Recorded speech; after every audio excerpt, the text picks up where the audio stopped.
Okay, Iran. Iran's executive branch. Iran is one of those countries that we study that actually divide executive power into two different individuals. You have the supreme leader, that's the head of state, and then you have the president, who is the head of the government.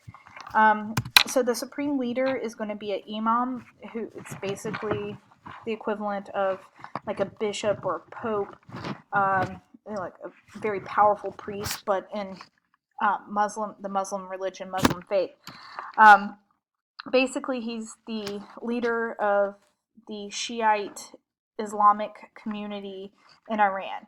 He is the most religious figure there is. Okay, so, and he is the representative of Islamic principles in Iran.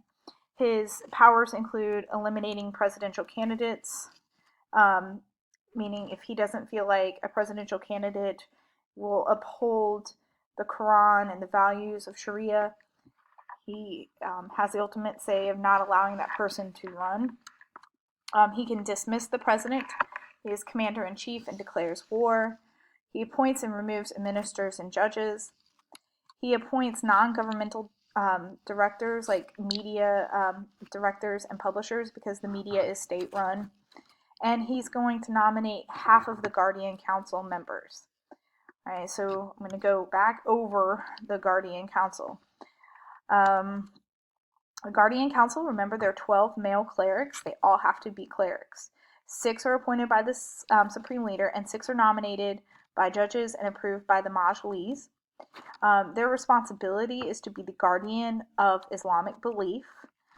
They can reject laws or policies written by the Majlis, and they vet candidates. So, for example, they've disqualified thousands of candidates who run for president or run for the legislative branch, the Majlis. Assembly of Religious Experts. These are 86 men. They are elected directly every 4 years, and their responsibility is to interpret the meaning of the Constitution of Iran along with the Supreme Leader and the Guardian Council. They actually pick the Supreme Leader or dismiss him if need be, but there's only been 2 Supreme Leaders, so they've been pretty happy with the Supreme Leader that they have now. So they haven't felt the need to dismiss. The Expediency Council. The Expediency Council is there, and this is also reviewed. This was in the legislative branch notes for Iran. The Expediency Council is supposed to be a referee when the Majlis and the Guardian Council conflict, so they settle disputes. The Expediency Council is made up of 13 clerics, the president, the chief judge, the speaker of the Majlis, and 6 of the Guardian Council members. And they can originate their own laws. Okay. Iran's president. Iran's president is directly elected with a runoff, so that's like Russia, where the person who is going to become president has to receive 50% of the vote the first go round, or there's a runoff election. Now, the point of having a runoff, especially in a country like Russia or a country like Iran, is if you have multiple candidates, you want to ensure the legitimacy of the presidency by showing that that person could get a majority of the support from the voters. So if the person was unable to get a majority of support the first go round, then you have a second election until you can narrow it down to somebody getting over 50% of the vote.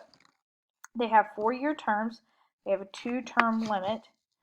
They must be vetted and proven to be a pious Shiite. Right? Their powers include creating a budget and supervising the economy, proposing laws to the Majlis, appointing governors, mayors, and department ministers. So very similar to the powers of the American president, except they are really not commander-in-chief.